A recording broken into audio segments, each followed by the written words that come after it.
Hello, welcome back to Infinite Roleplay. My name is Nelson, your totally immersed power gamer, and with the discussion about encounter balance and the difficulty of a game,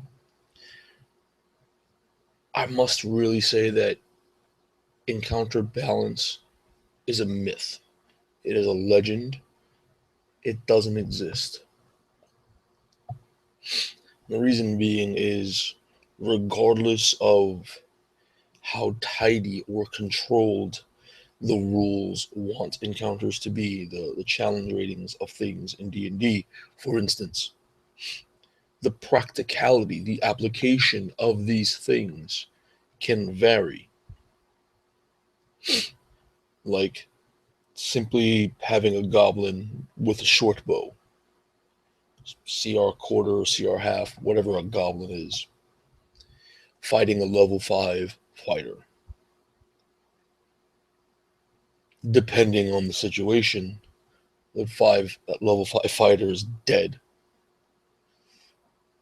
If the goblin were firing from a perch, a treehouse in a tall oak tree in a clearing, and the fighter were 100 or so feet away, a human fighter dashing would take 2 rounds of shots at the very least, right? Just to get to the tree, then have to deal with climbing up the tree. There's no CR adjustment for a tall tree, right? Is there a CR adjustment if you have oil or, animal fat smothered on the tree bark to prevent climbing? What if this goblin is part of a society of goblins that often makes their homes in treetops, where they have one tree which is the only place they can get up into the treetops, and all the other treetops are, connected via rope bridge or vines, or maybe they're like a bunch of little Tarzans or whatever. There's no rules for that, right? Little things, little applications, like take a group of fifth level adventurers and have them fight an ogre or a hill giant or something that should be easy to balance, and have them fight next to a ravine. There's no CR adjustment for a ravine, but yet that large creature could just pick up a player and toss them over the ravine. Even like a manticore, large creature that can fly, swoop down, pick up a creature, drop them off the ravine, and come get the rest of the friends. There's no real balance because you could always play things with a little bit more intellect and thus make them more difficult than their CR would imply. With that said, I am very, very guilty of pulling my punches as a dungeon master. Very guilty.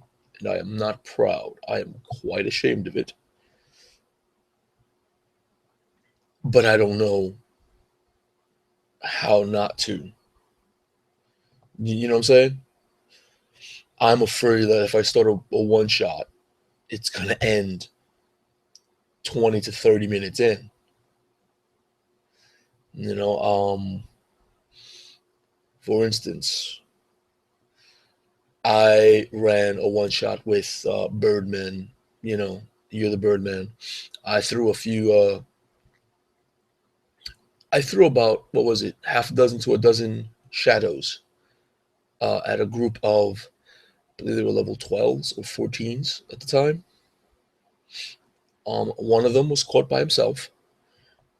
Then he rejoined the group. But by the time he rejoined the group, he was almost dead, and he died. He died easily. The sorcerer died way too easily. It wasn't even meant to be an encounter that killed them. It was just, hey, dispatch of these shadows, and move along your merry little way. Just get weakened, and that's it. And to be honest, I didn't even use the rules where the shadows take half damage from non-magical attacks. They were taking full damage from every single attack, which made the shadows weaker. I was also doing damage bleed, which is basically regardless of how much damage they were doing, whenever the total amount of damage done would kill a shadow would die. So it really was meant to be a lot easier than even the CR would suggest. But I was killing players. Um, I ran a couple of one shots, the Frost Colossus, where the final boss existed in the rulebook. However, I reskinned for my own purpose. But all the rules are there. All the rules are balanced. It was a balanced fight. Both times I had two different groups. They both ended in total party kills. And it was fun, but I didn't use every ounce, every stitch of that boss's capability. Even the second party, who had better luck with the dice, whose party composition seemed to work with them a little more, things were just going their way in that last fight. When they were really messing up the boss, I decided to, okay, well, the boss pretty much has fly. I'm going to use that now. And I still had other things in the pocket for that boss to do. Didn't need to apply them. Total party wipe. The more I see these posts about balance and all this stuff, the more I just don't want to pull a punch. The more I just want to go in and show really how seemingly sadistic I can be as a game master. Because the world is a dangerous and deadly place. All right? This ain't, you know, you ain't playing Leave It to Beaver. Okay? Playing Dungeons and Dragons, Fantasy Age, Cypher, Pathfinder. Yeah, I said it. All these things that can really mess you up. The world is dangerous. You guys are supposed to be heroes. How can you be heroes when everything's meant not even just a yeah, push me over. Oh, nah, man. You gotta overcome some trials and tribulations to really be heroic, to have that epic tale.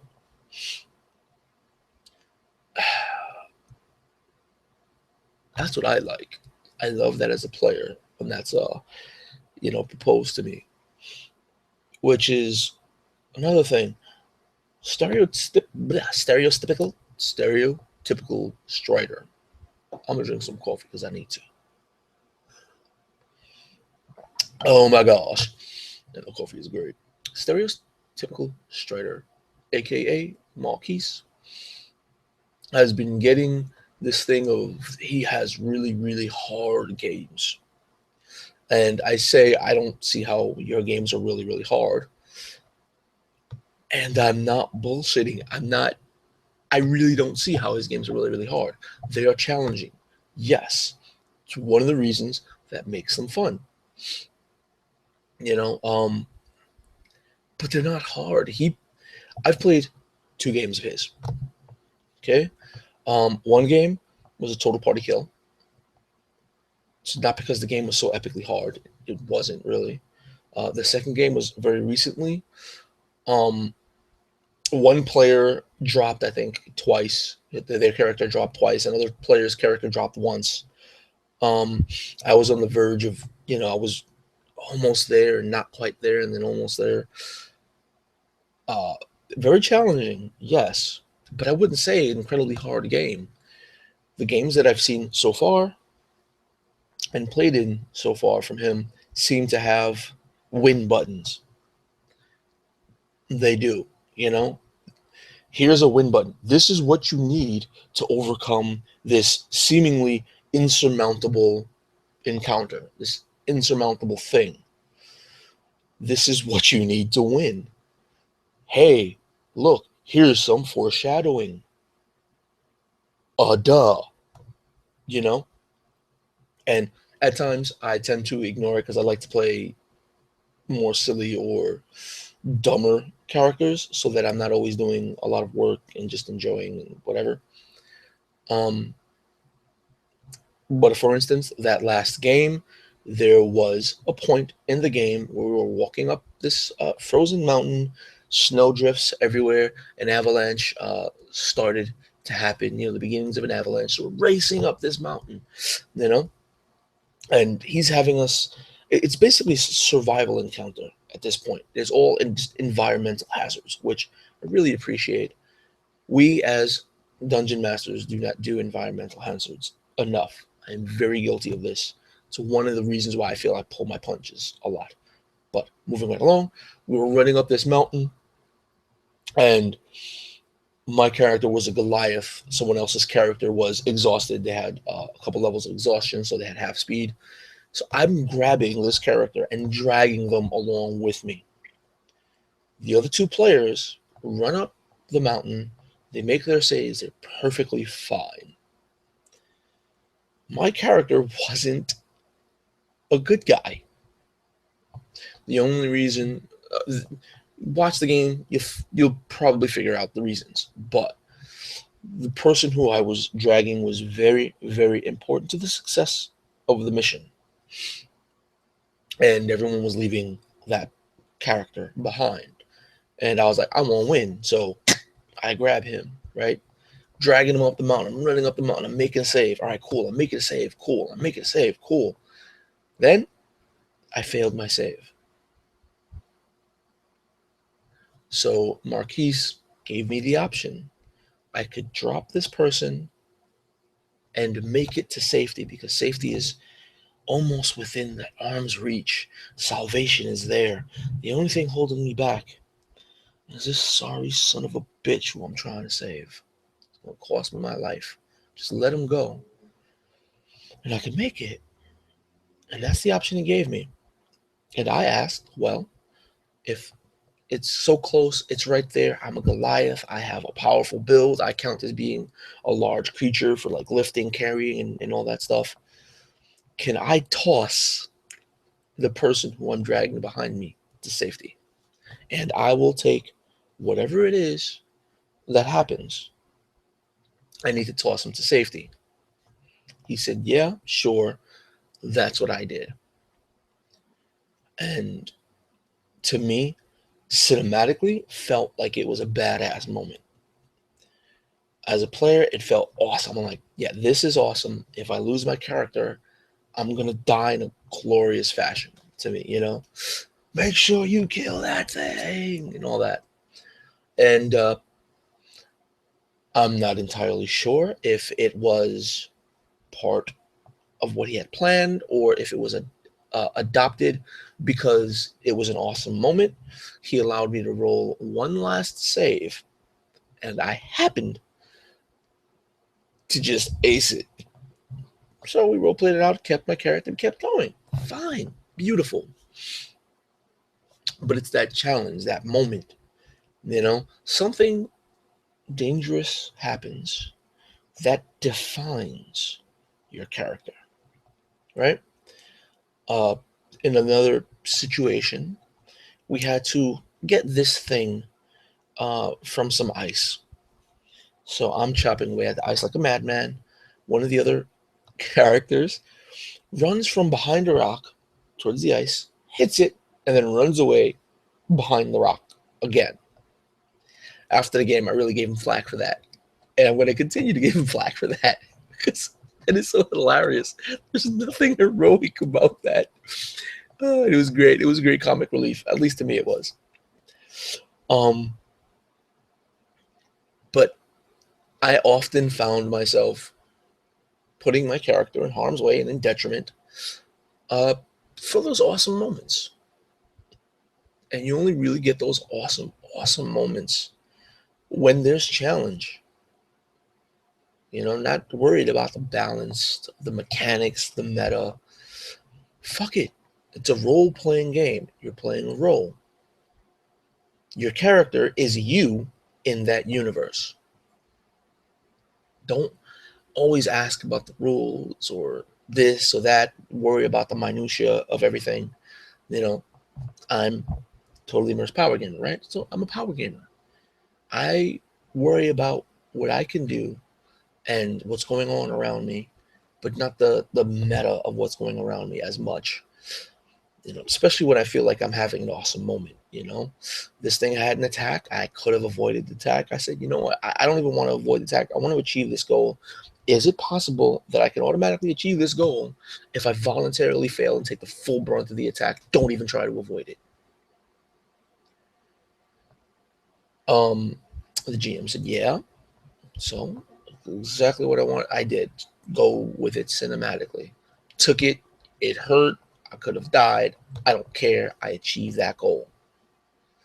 Another times it kept happening. Go watch the game. It kept happening. I don't know. I have a belief system, and the way my brother phrases it is wonderful. You have a character. You can either die gloriously or die hilariously. Either way is fine with me, right? Go out like a champ or go out in a way that's so funny you can't be upset. And that's fun. There's other things that are fun, but that's how you have to approach it. You can have your character have all that in-depth sort of characterizations, verbal in-character talks and development, all that. But at the end of the day, you're a hero. You're protagonist. Each character within the group is a main protagonist in a story. You I don't know. It's like, can you watch a movie where there's not even any feigned danger, right? Eh, well, no movie's plot armor, right? Oh god, I hate plot armor. It's one of the reasons why I don't really enjoy movies so much, unless I just watch them for what they are and not think about it. Because sometimes you can just tell plot armor. Oh, that's like another discussion. But okay, balance doesn't exist. It doesn't. It's a notion. It's a suggestion. Doesn't exist. You can kill a party. We'll stay in fifth edition, right? You can kill a party of level 10s with a handful of level 5s or 4s or halves. You can. You don't even need high CR shit. All right? You can wipe a party. So don't worry about balance. Really.